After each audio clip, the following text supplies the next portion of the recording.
Assalamualaikum warahmatullahi wabarakatuh. Selamat datang kembali di channelnya Mas Eka nih, ya.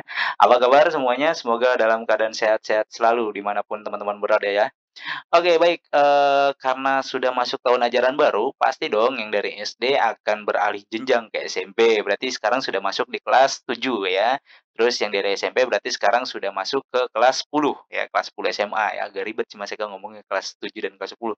Gampangnya kelas 1 SMP dan kelas 1 SMA gitulah ya, karena orang dulu. Oke, dan untuk teman-teman yang kemarin memiliki KJP nih pasti bingung ya, "Pak, gimana nih Pak cara ngelanjutin KJP-nya? Bagaimana sih prosedur untuk, melanjutkan KJP-nya itu?" Nah, di video inilah nanti akan Mas Eka beritahu atau Mas Eka informasikan kepada teman-teman semua. Tapi sebelum itu untuk teman-teman yang baru bergabung di channelnya Mas Eka, silakan subscribe dulu channelnya Mas Eka untuk mendapatkan informasi-informasi terupdate seputaran KJP, DTKS, dan lain-lainnya. Karena Mas Eka selalu mengupdate tentang, di channel ini tuh informasi-informasi tentang ya seputaran dunia pendidikan lah, gitu, yang dari sisi yang berbeda ya. Bukan soal pembelajarannya bukan yang lainnya, tapi lebih ke informasi-informasi seperti KJP, DTKS, dan lain-lainnya, ya. Dan untuk teman-teman yang sudah bergabung, terima kasih banyak karena sudah mendukung channel Mas Eka untuk berkembang nih ya, dan memberikan informasi yang bermanfaat kepada teman-teman semua.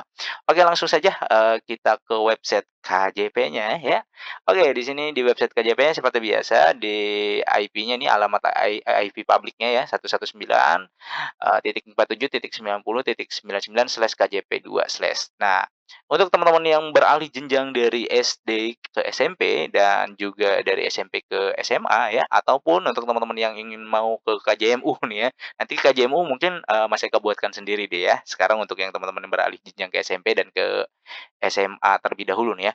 Untuk teman-teman yang beralih jenjang ke SMP dan SMA, yang pertama nih ya, yang Mas Eka akan informasikan, otomatis nanti dana KJMU-nya itu akan berubah. Nah, kita lihat di sini besaran dana KJP-nya, oh ini tidak muncul ya, itu akan berubah ya, nominalnya kalau di SD. Nah, di sini kan ada nih, ngapain jauh-jauh ke situ ya.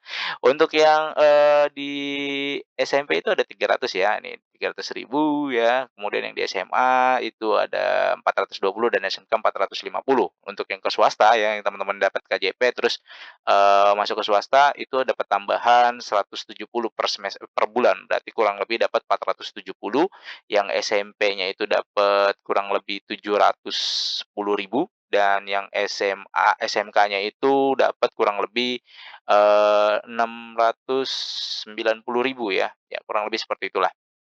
Nah itu untuk yang di negeri 300 ya tadi, tinggal dilihat di sini, pasti teman-teman udah tahulah dapat besarannya berapa. Nah, cuma yang permasalahannya adalah bagaimana caranya memutasikan, siswa atau memutasikan, KJP teman-teman ke jenjang yang baru. Nah, karena ini banyak juga teman-teman yang terutama yang di swasta sih gitu, kalau di negeri mungkin, eee, petugas-petugas atau operator-operator yang mengurus, KJP ini sudah langsung berkoordinasi gitu ya dengan sekolah sebelumnya atau mereka sudah mendata teman-teman yang masuk ke sekolahnya, didata kira-kira yang punya KJP siapa aja, kemudian nanti pada saat sudah dibuka sistemnya, dimutasikan, itu mereka tinggal langsung ke kecamatan untuk, minta dimutasikan. Jadi proses alurnya adalah teman-teman yang harus ketahui adalah, pertama teman-teman harus lapor dulu ke, bagian tata usahanya ya.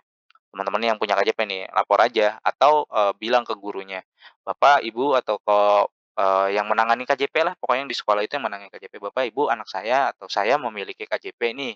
Jadi nanti ketika proses mutasi, sekolah nggak tahu, bukan nggak tahu, sekolah tahu gitu kan. Oh berarti si anak ini memiliki KJP, direkap lah. Nah kalau misalkan teman-teman diem aja gitu ya, sekolah kan bingung nih, dari taruhlah SMP negeri A gitu kan. Nah, yang masuk ke SMP negeri A ini kan, berasal dari sekolah yang berbeda-beda. Nah, dia tidak tahu kan anak yang dapat KJP yang mana yang, dapat enggak, yang dapat mana, yang enggak mana gitu kan. Nah, itu teman-teman harus lapor dulu tuh, lapor dulu. Kalau misalkan di Mas Eka kalau misalkan ada satu SMP di dekat Mas Eka, mereka sudah mendata dulu. Jadi, siapa yang punya KJP nih, didata gitu kan. Oh berarti, untuk, peserta didik baru ini dari 160 anak yang dapat KJP hanya 50 orang. Nah, 50 orang itu didata gitu kan, kemudian nanti dia tahu tuh asal sekolahnya dari SD A, SD B, SD C, SD A, SD E, SD A lagi gitu kan. Nah, nanti dimutasikan, dia membuat surat tuh sekolah tersebut membuat surat ke, kecamatan untuk nanti dimutasikan. teman-teman udah tinggal tunggu aja. Kalau misalkan datanya masuk nanti di sistem sekolah yang baru, berarti teman-teman tinggal melengkapi berkasnya, kemudian nanti diverifikasi oleh sekolah tersebut dan teman-teman, tinggal menunggu hasil, penetapan nama-nama KJP-nya gitu. Jadi nanti di, semester berikutnya atau di, tahap berikutnya itu teman-teman sudah dapat lagi KJP-nya, jadi nggak putus KJP-nya. Nah, permasalahannya banyak teman-teman yang terutama dari swasta sih kalau Mas Eka melihat ya, itu tidak dimutasikan. Jadi saling nunggu nih, saling nunggu. Yang dari sekolah swastanya itu nunggu, "Ah, entar juga bakal dimutasiin dari sekolah asalnya." Ternyata sekolah asalnya tidak memutasikan, karena orang tuanya juga nggak bilang apakah anak ini sekolah lanjut atau tidak, kan sekolah tidak tahu gitu kan. Karena setelah keluar ya udah keluar aja gitu. Jadi keluarnya di tengah-tengah nih, gini ya, misalkan di sini di sini nih ya, di yang sebelah ijo ini misalkan SD, di sini di bagian sini, sebagian kanan itu SMP-nya gitu ya. Nah, teman-teman ketika lulus dari sini, kan keluar nih, adanya di tengah-tengah sini, masuk sini enggak gitu kan, masuk sini enggak, jadi teman-teman ngambang. Nah, itulah banyak teman-teman yang akhirnya KJP-nya ketika masuk ke jenjang berikutnya nggak keluar karena tidak dimutasikan gitu loh ya. Jadi bebas sih kalau misalkan dari sekolah asalnya itu dimutasikan, berarti alhamdulillah misalkan direkap nih anak-anak yang lulus yang punya KJP siapa aja, kemudian diajukan. Tapi kan dari sini kan kita nggak tahu mau dimutasikan kemana gitu kan. Kalau misalkan kita pukul rata P4OP gitu kan, dipukul ratakan P4OP, berarti anak ini ada di tengah-tengah. Nah, yang di sininya itu mereka tidak narik kan di sini, tidak ngambil nih, tidak ngambil dari anak yang ada di tengah di sini, gitu. Kalau misalkan teman-teman dari yang sekolah yang barunya langsung merekap, asalnya dari sini sekolah ditujukan ke sini, orang kecamatan nanti akan enak apa sih namanya, me memutasikannya. Begitu juga misalkan dari sekolah lamanya dia tahu kalau misalkan anak-anak tersebut masuk ke sekolah yang barunya sekolah A, berarti dari SD A ke SMP A. Nah, ada dari dan tujuannya gitu, jelas. Ketika dilaporkan ke kecamatan untuk dimutasikan, mereka tinggal mutasi aja, nggak bingung gitu kan. Kalau ini kan kebanyakan teman-teman diem-diem aja gitu kan, ya udah nanti juga akan dimutasikan, ternyata nggak dimutasikan. Jadi seperti itu ya teman-teman ya. Hal yang harus teman-teman lakukan adalah, lapor terlebih dahulu. Saya memiliki KJP, proses mutasinya nanti bagaimana, nanti akan dijelaskan oleh pihak sekolah. Apakah nanti sekolah yang akan merekap atau, "Oh, ya udah coba ke, ini ya, ke sekolah asalnya."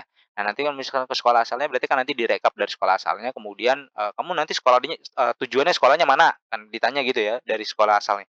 Kayak misalkan Mas Eka nih, Mas Eka di SD, pasti nanti banyak yang datang ke Mas Eka, "Pak, tolong mutasikan anak saya," atau, "Pak, tolong mutasikan KJP saya." Nah, nanti Mas Eka nanya tuh, "Kamu sekolah tujuannya di mana?" "Oh, saya masuk ke sekolah SMP A, Pak." "Oke, berarti Abdul dari sekolah SD A ke SMP A," gitu. Nanti suratnya ditandatangani, dibawa ke kecamatan, nanti akan dimutasi, otomatis akan langsung masuk ke sekolah yang baru. Begitu juga yang dari SMP ke SMA ya.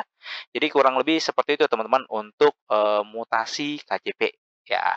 Jadi untuk teman-teman yang baru masuk ke jenjang berikutnya nih, alih jenjang, ya silakan lakukan, proses mutasi KJP-nya agar teman-teman bisa melanjutkan, KJP-nya nih dari SD ke SMP, SMP ke SMA. Jadi kurang lebih seperti itu teman-teman informasi yang bisa Mas Eka sampaikan. Mudah-mudahan informasi ini bisa bermanfaat untuk teman-teman semua dan jika ada pertanyaan silakan langsung tanyakan saja di kolom komentar. Jangan lupa untuk di-like, di-share, dan di-subscribe channelnya Mas Eka untuk mendapatkan informasi-informasi terupdate dan mendukung channel Mas Eka untuk bisa berkembang dan lebih baik lagi. Terima kasih teman-teman. Wassalamualaikum warahmatullahi wabarakatuh.